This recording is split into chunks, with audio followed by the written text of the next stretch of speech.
আলহামদুলিল্লাহ অনেক ভালো এক্সপিরিয়েন্স ছিল। অনেক ন্যাশনাল প্লেয়ারের সাথে আমি প্র্যাকটিস করতে পারছি।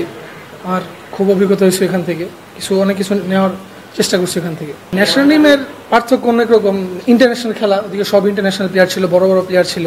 আমাদের মাইন্ডসেটগুলো এজ লেভেল বা এইচপি থেকে অনেক ডিফারেন্ট। ওদিকে স্কিলও ভালো থাকতে হবে, মেন্টাল গেমটাও হচ্ছে মেন। অনেক কিছু শেখার ছিল এখানে। তেমনটা কিছু মনে হয়নি, জাস্ট নর্মাল যেমন ছিল, নর্মাল যেভাবে 19 এইচপি যেভাবে ক্যাম্প করছি ওয়ে করার চেষ্টা করছি। বিকজ আমরা সবার সাথেই খেলা হয়েছি, এইচপিতে খেলছি, ঢাকা প্রিমিয়ার লিগে খেলছি, সবাই পরিচিত ছিল, যার কারণে অত নার্ভাস ফিল হয়নি। না, ওনার ব্যাটিং ওনার মতন, আমার ব্যাটিং আমার মতন। আমি যেভাবে ছোটো থেকে গ্রো আপ হয়েছি ওভাবে আমি ব্যাটিং করার চেষ্টা করি।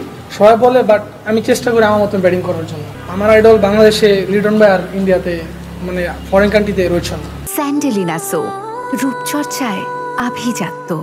না, আমি অবশ্যই আমি অ্যাজ এ ক্রিকেট প্লেয়ার হিসেবে আমি সব ফর্মের ক্রিকেটটা খেলতে চাই। এদিকে স্পেসিফিকভাবে কোনো কিছু নেই, যেহেতু ছোটোবেলা থেকে ওইভাবে প্র্যাকটিস করে আসছি, যার কারণে সবাই বলে ন্যাচারাল লিডার। বাংলাদেশে এটা অনেক একটা বড় একটা ফ্রাঞ্চাইজি লিগের মধ্যে একটা।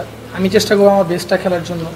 আমি চেষ্টা করবো আমি যাতে টপ ব্যাটসম্যানের মধ্যে থাকি, 5 জনের মধ্যে থাকি, ওই চেষ্টাটা করবো ইনশাআল্লাহ। আমি ওভাবে নিজেকে গ্রো আপ করতেছি ইন্টারন্যাশনাল, যাতে যে আমি যাতে ভালো খেলতে পারি ওইগুলো নিয়ে আমার সোহেল স্যার কাজ করতেছেন, ন্যাশনাল টিমের বাবুল স্যারও ছিলেন, ওইসব নিয়ে কাজ করতেছেন, যেগুলো আমার ইন্টারন্যাশনালে মানে কোনগুলা ভালো হবে, যেটা ভুল ছিল ওইগুলো আমি কাজ করতেছি, যাতে ইন্টারন্যাশনালকে ভালো খেলতে পারে। এটা তো আমার কাছে না, আমার হাতে আছে পারফরমেন্স করা। এটা সিলেক্টররা ভালো বুঝবেন।